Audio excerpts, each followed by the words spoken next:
Salut tout le monde, j'espère que vous allez bien. Bienvenue sur ma chaîne. Alors aujourd'hui, je vais aborder les 7 conseils les plus précieux que j'ai pu apprendre de Warren Buffett, un investisseur de légende, peut-être même le meilleur de tous les temps jusqu'à aujourd'hui. Et je vais vous énumérer ça de suite afin que vous évitiez de reproduire certaines erreurs et que vous puissiez exceller sur les marchés boursiers.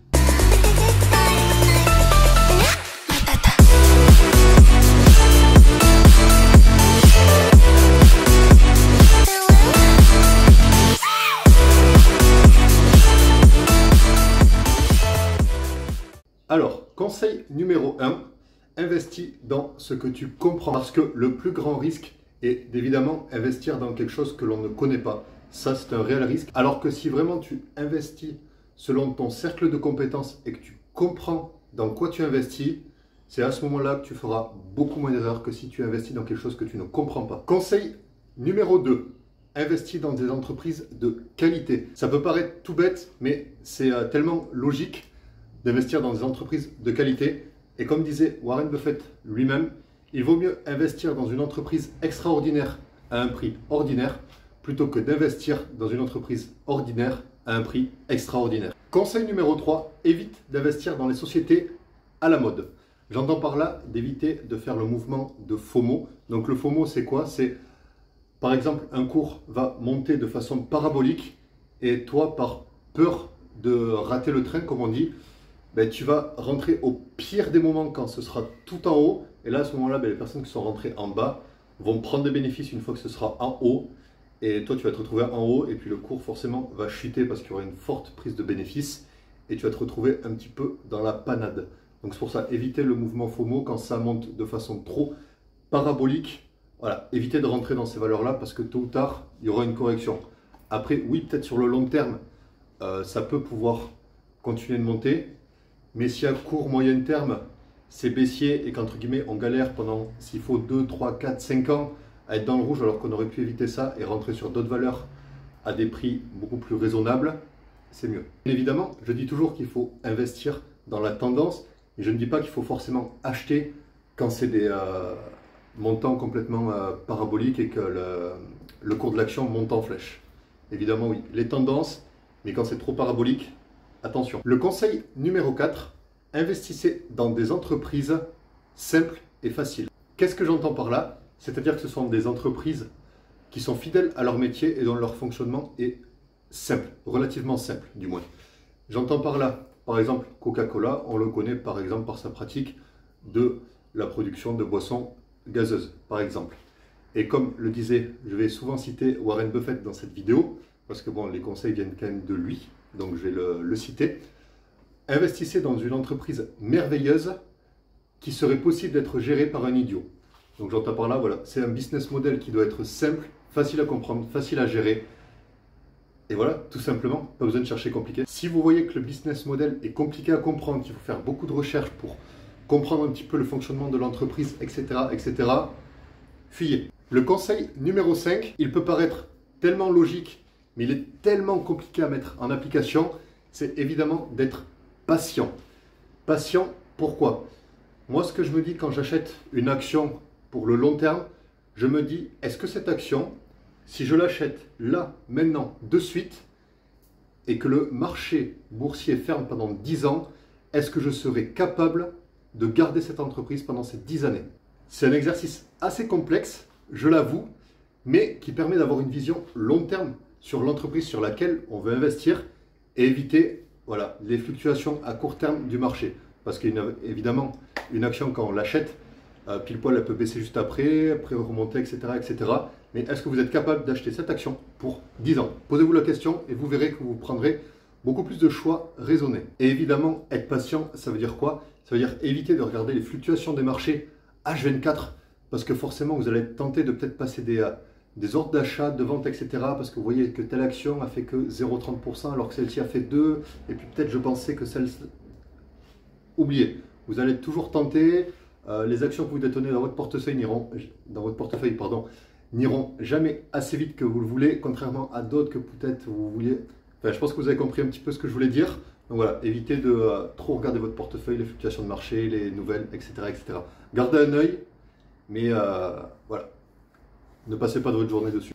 Le conseil numéro 6, accepter de s'être trompé. Et oui, ça peut arriver dans notre parcours d'investisseur en bourse. On a le droit de se tromper parce que si on ne faisait que des bonnes décisions, évidemment, ça serait beaucoup trop simple.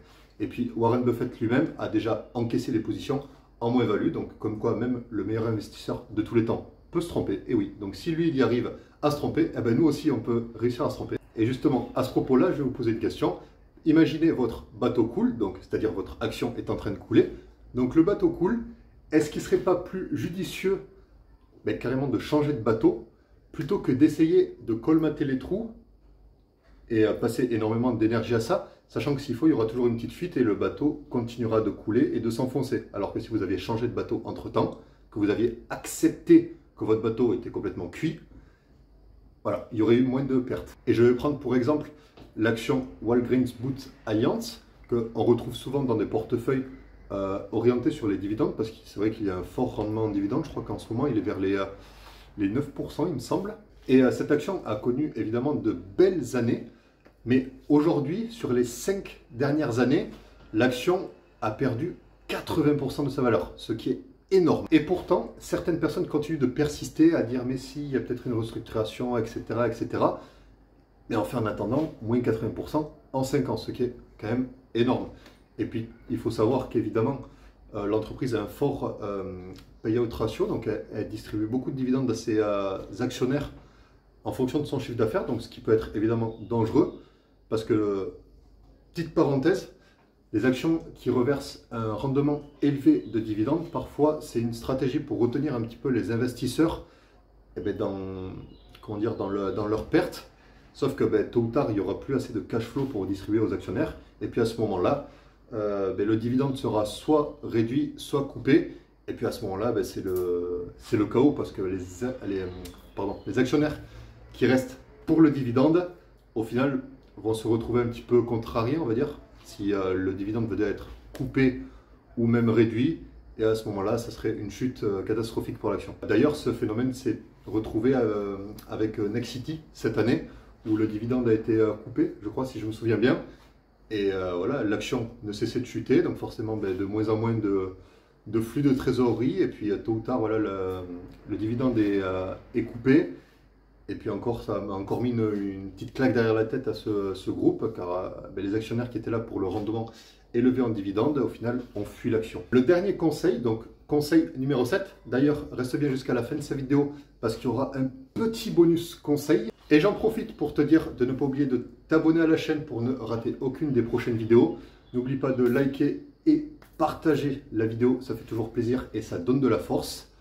Voilà, parenthèse terminée. On reprend les conseils. Et donc pour ce dernier conseil et conseil numéro 7, écarte-toi des folies. Qu'est-ce que j'entends par là? C'est-à-dire que quand les marchés sont euphoriques, c'est à ce moment-là que tu dois être inquiet, on va dire.